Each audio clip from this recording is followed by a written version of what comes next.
When it comes to food, one of the most important things that you must be conscious of is, on a certain day when you eat a certain type of food, whatever you eat, you must consciously notice how quickly does it digest and become a part of yourself.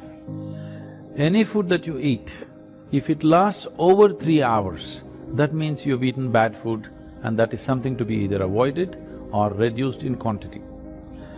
If food moves out of your stomach bag within 3 hours, this means you're eating something that your system can handle efficiently. It may not be the best food, but your system is able to handle it. And between one meal and the next meal, if you create a clear gap of 5 to 6 hours, and in between if there is no other ingestion, you will see the cleansing process in the system on the cellular level, cleansing will happen. This cleansing on the cellular level is most important and significant for a healthful life. So between meals there must be at least 5 to 6 hours of space. If you're over 30 years of age, 2 meals a day, 2 good meals a day will suffice. One in the morning and one in the evening. After the evening meal, before you go to bed, there must be a minimum of 3 hours, and if there is a certain amount of physical activity, not necessarily very heavy or strenuous activity, just simple walking or maybe a dance or something like this, create something for yourself where about at least 20 to 30 minutes there is some physical activity after the evening meal. If you do this, largely your system will be healthy.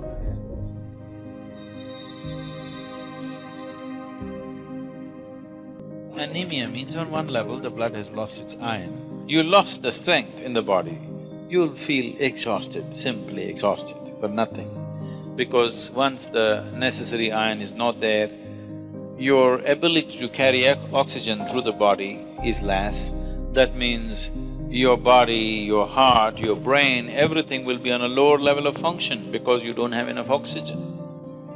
So, building oxygen into the blood is one of the important things because how healthy the body is, how easily it rejuvenates itself depends on a high level of oxygen in the blood, and that capability will go down. Particularly women have to be careful on this because of the biological process, that their hemoglobin content may go down and their ability to carry oxygen in the blood will come down, which will make them unnecessarily exhausted, will make them look unintelligent. And yes, if the RBC is low, you feel dumb because there's not enough oxygen in the brain and it doesn't function the way it needs to function, both the body and the brain. So, to take care of this, one of the simple things is you consume a little bit of honey in warm water on a daily basis, and you will see slowly the RBC content will go up. If there's more oxygen in the blood, suddenly you feel a burst of energy, suddenly everything is active, the rejuvenation system in the body is going up, the dead cells are being replaced quickly. The level of inertia that you feel in the body is much lower, the level of inertia that you feel in your mind is much lower. So, honey, it has different types of impacts on the system. If it consumed raw, it has one kind of impact. If it is consumed in cold water, it has another kind of impact. If it is consumed in warm water, it's a different kind of impact. We want to consume it in warm water here because we want the system to open up.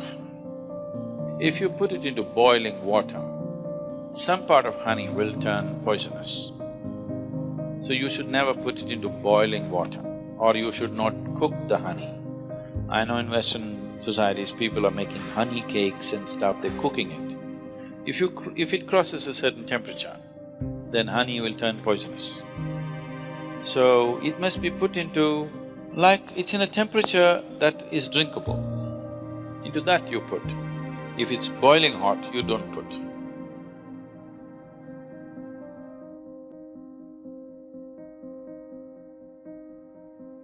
In America, everybody drinks water with 3/4 of the tumbler being full with ice cubes. Now what I say now will be unpopular. When in the yogic culture, if you are a yogi, if you're on the path, enough the inner transformation, you want to transform your system to another dimension of possibility, then you drink water only which is within 4 degrees variation upwardly and downward. That is, your normal body temperature is somewhere around 36 degrees centigrade. So you can drink up to 40 degrees or 32 degrees. This is the best way to consume. If you're a student, that is, you want to absorb knowledge, you're not looking for transformation, you're only interested in absorbing knowledge, then you must drink within 8 degrees variation. That is, you can drink up to 44 degrees and 28 degrees. If you are a householder who is not interested in any transformation or learning, you just want to manage your wife and children and husband, that's all your thing is, then you can drink up to 12 degrees variation from both sides. Beyond that is not considered conducive for anybody. So that's an unpopular thing to say, but it's important that whatever you consume is somewhere in the range of the body temperature, not too far away from that, because it will disturb the way the water within the system behaves by consuming water or any substance which is very, very far away from the body temperature. I know the ice cream loving people and will scream at me now. I'm just telling you the ideal conditions. How many of you want to live in the ideal range? Or being conscious of it wherever possible, staying there is a good thing to do.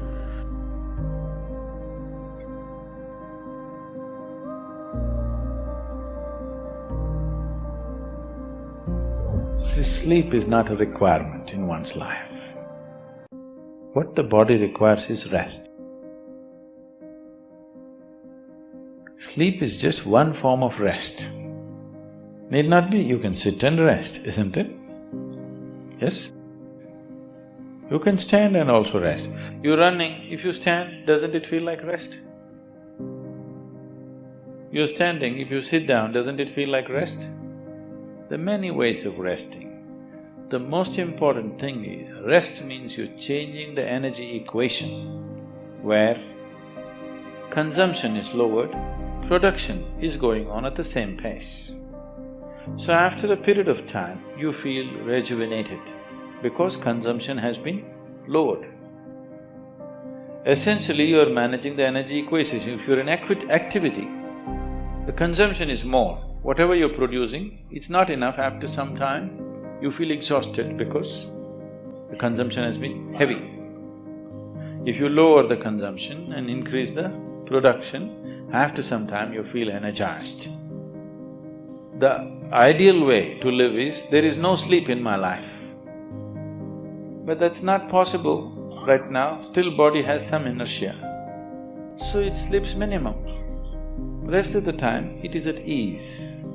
If you keep this at ease, then sleep does not occur to the body unless it comes to a certain point of exhaustion.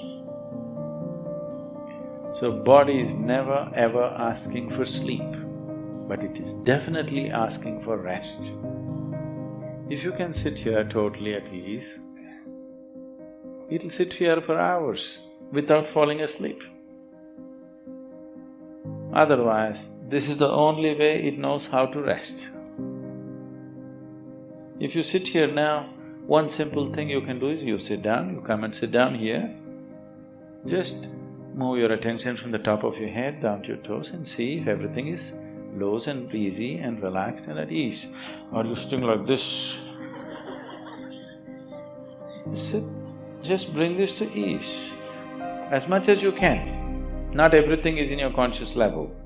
As much as you can consciously, bring it to ease. You will see suddenly, if you are the kind who will fall asleep at 10 o'clock, if you simply 1 hour you sit here at ease, you will see your sleep will get postponed by half an hour. You won't feel sleepy at 10. Naturally you're awake.